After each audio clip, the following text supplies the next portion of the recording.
अस्सलाम वालेकुम स्टूडेंट आज की इस वीडियो में हम डिस्कस करने के लिए जा रहे हैं कॉन्सेप्चुअल क्वेश्चन यूनिट नंबर 15 के हैं जो कि है 15.6 से लेकर 15.9 तक। चलिए स्टार्ट करते हैं। कॉन्सेप्चुअल क्वेश्चन है हमारा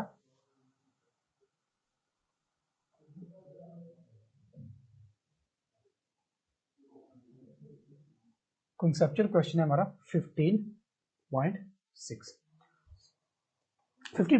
कॉन्सेप्चुअल क्वेश्चन में वो ये कह रहा है कि हमारे पास एक कॉइल है 15.5 सॉरी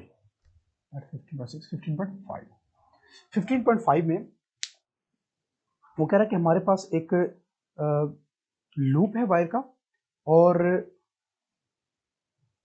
एक हमारे पास वायर है जनरेट करते हैं मैग्नेटिक फील्ड।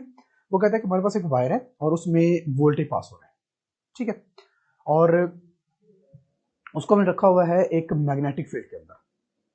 वो कह रहा है कि किस डायरेक्शन में हम मैग्नेटिक फील्ड के अंदर रखें कि उसमें जो वोल्टेज है वो मैक्सिमम प्रोड्यूस हो।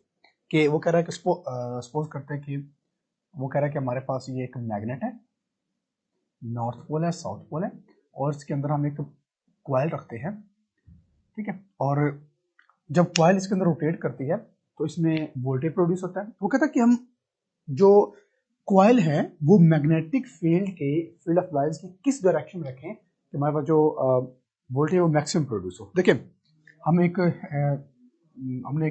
ये पढ़ा हुआ कि अगर देखें सपोज करते हैं कि हमारे पास ये बुक, ये मेरे पास एरिया है, ये मेरे पास वो कॉइल है, ये इसका एरिया हमारे पास है, ये मैग्नेटिक फील्ड ऑफ लाइंस है। इसमें आप देखिए कि एरिया जो है वो मैग्नेटिक फील्ड के परपेंडिकुलर फॉर्म में है, ठीक है।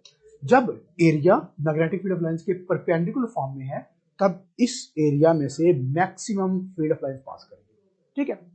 इसको हम रोटेट कर देते हैं ऐसे। अब ये यूं था पहले, अब इसको हम यूं कर देते हैं। अब जो ये वाला एरिया, अब एरिया जो है वो मैग्नेटिक फील्ड ऑफ लाइंस के पैरेलल हो चुके हैं। अब इसमें minimum magnetic field of lines pass करेंगे। इसका मतलब है वो कहता है कि जब एरिया या coil, area of coil is placed perpendicular, जब हम कॉइल को परपेंडिकुलर फॉर्म में रखते हैं, perpendicular to magnetic field of lines, तब जो वोल्टेज होगा प्रोड्यूस जो होगा मैक्सिमम होगा, ठीक है। तो जो वोल्टेज प्रोड्यूस होगा वो मैक्सिमम कब होगा? वो मैक्सिमम तब होगा जब हम कॉइल को मैग्नेटिक फील्ड ऑफ लाइंस के परपेंडिकुलर फॉर्म में रखेंगे, ठीक हो गया। चले नेक्स्ट क्वेश्चन वो कह रहा है जी, नेक्स्ट क्वेश्चन वो कह रहा है जी कि हमारे पास ना बताओ, वो कहता है डिफरेंस बताएं जनरेटर में और मोटर में क्या फर्क होता है। जनरेटर और मोटर में क्या फर्क होता है? 15.6 वह डिफरेंस बता दें।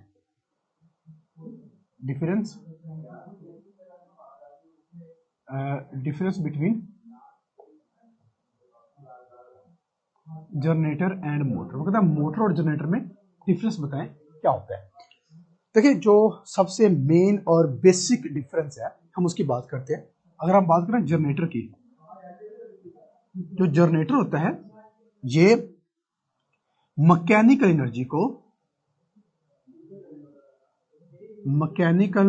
एनर्जी को कन्वर्ट करता है, convert into electrical energy,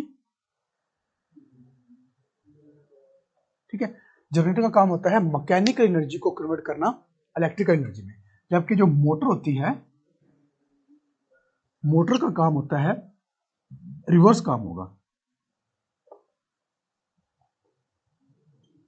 electrical energy को कन्वर्ट करना, कन्वर्ट इनटू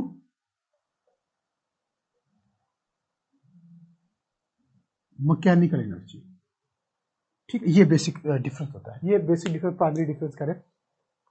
जो जनरेटर होता है वो इलेक्ट्रिकल एनर्जी प्रोड्यूस करता है, मैकेनिकल एनर्जी को इलेक्ट्रिकल एनर्जी में कन्वर्ट करता है, जब जो मोटर होती है वो इलेक्ट्रिक एनर्जी को मैकेनिकल, यानी कि जो मोटर होती है वो बिजली को इस्तेमाल करती है, कोई यूजफुल काम करके देती है, और जो जनरेटर होता है वो काम को बिजली में कन्वर्ट कर देता है। ये इनका बेसिक डिफरेंस होता है।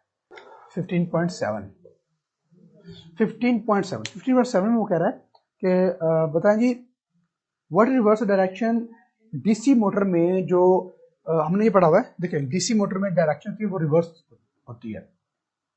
डीसी मोटर में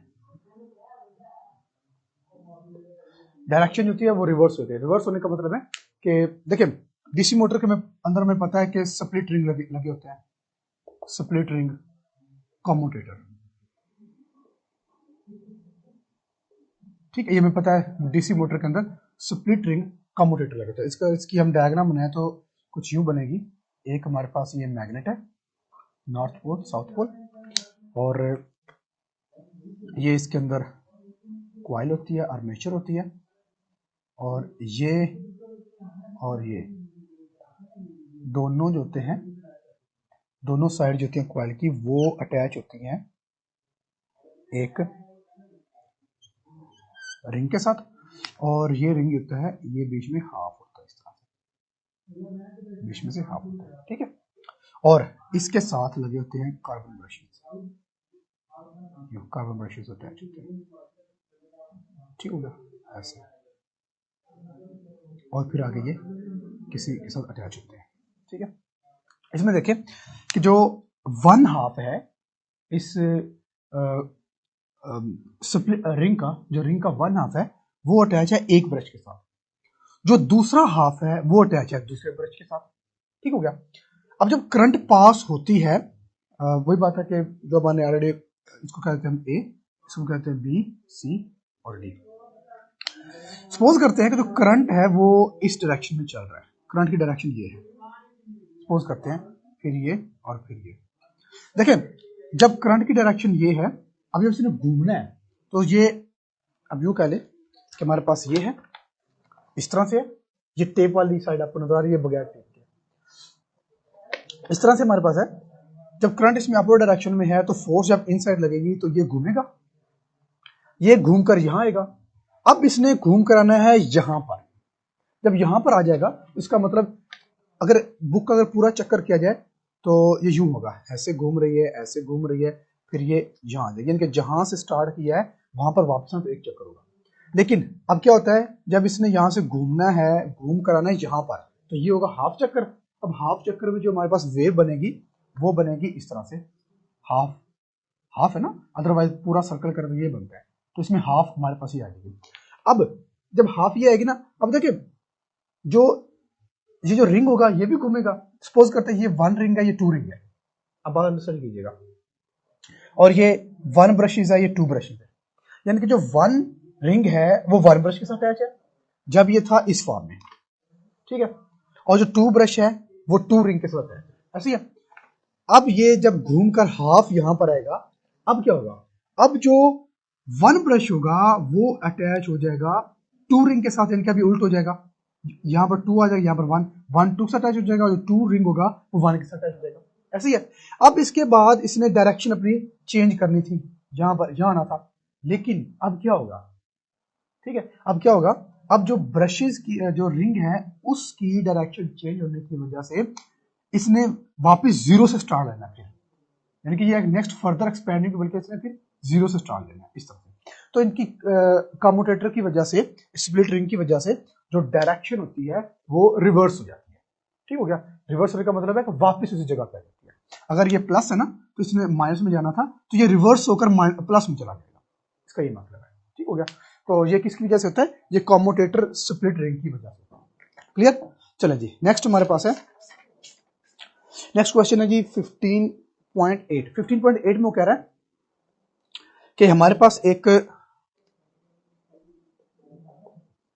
वो कह रहा है कि हमारे पास ना बार मैग्नेट है, मतलब मैग्नेट है इस तरह से, ये नॉर्थ है ये साउथ है, और वो कह रहा है कि इसके अंदर हमने एक कॉइल रखी है, इसमें हमें वायर रख दिया, चले मैं वायर का नाम ले लेता हूँ। वो कह रहा है इसके अंदर हमने एक वायर रखी है, ये हमारे पास वो वायर है, ठीक है, ये करंट के साथ अटैच है, और इसमें जो करंट की डायरेक्शन है वो ये है, ये करंट की डायरेक्शन है। अब हमें पता है मैग्नेटिक फील्ड ऑफ लाइंस की डायरेक्शन ये होगी। वो कह रहा है बताएं इस पर जो फोर्स अप्लाई होगी इस वायर के ऊपर due to magnetic field of line, वो किस डायरेक्शन में होगी। तो ये हम ऑलरेडी आइडेंटिफाई कर चुके हैं। जो जब हमने डायरेक्शन मालूम करनी हो तो हम मालूम करते हैं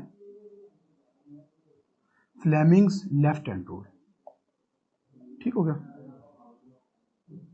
फ्लेमिंग लेफ्ट हैंड रूल। तो फ्लेमिंग लेफ्ट हैंड रूल को हम यूज करके बता सकते हैं कि इसका जो डायरेक्शन फोर्स लगेगी वो किस डायरेक्शन में लगेगी। देखिए ये लेफ्ट हैंड है। अब हम देखते हैं कि हमारे करंट की डायरेक्शन अपवर्ड है, तो ये करंट होता है, ये मैग्नेटिक फील्ड होता है और ये फोर्स की डायरेक्शन होता है। पहले हम करंट को देखते हैं। करंट अपवर्ड है तो ये अपवर्ड है, ठीक है। मैग्नेटिक फील्ड उस डायरेक्शन में है तो ये मैग्नेटिक फील्ड डायरेक्शन। अब जो हमारे पास फोर्स लगेगी वो इनवर्ड लगेगी, मतलब ये इसके ऊपर जो फोर्स लगेगी वो इनवर्ड लगेगी, इनसाइड पर लगेगी, तो ये इनसाइड की तरफ रोटेट करेगा। ठीक हो गया। तो इस अगर करंट की डायरेक्शन चेंज होती है तो हम फिर उसकी डायरेक्शन बता सकते हैं कि इसको जो फोर्स लग रही है वो किस डायरेक्शन में लग रही है। ठीक हो गया। चले 8, उसके बाद है 9। क्वेश्चन 9 पर आ जाए। वो कहता है बताएं जो ट्रांसफार्मर होता है, ट्रांसफार्मर क्या ये करंट पर ऑपरेट करता है कि ये करंट को चेंज करता है? नहीं, हमने ये पढ़ा कि ट्रांसफार्मर होता है वो एसी वोल्टेज को इंक्रीज या डिक्रीज करता है, इंक्रीज और डिक्रीज। ये पढ़ना मैंने। जो ट्रांसफार्मर होता है वो एसी वोल्टेज को इंक्रीज या डिक्रीज करता है, करंट को वो नहीं छेड़ता। तो इसलिए क्वेश्चन हम कहेंगे कि एसी जो ट्रांसफार्मर होता है वो करंट को डिक्रीज नहीं करता बल्कि वो वोल्टेज को डिक्रीज या इंक्रीज करता है। ठीक हो गया। तो ये थे हमारे आज के कॉन्सेप्चुअल क्वेश्चन जो कि कंप्लीट हो चुके हैं इस वीडियो में। आई होप कि आपको इन सब की अंडरस्टैंडिंग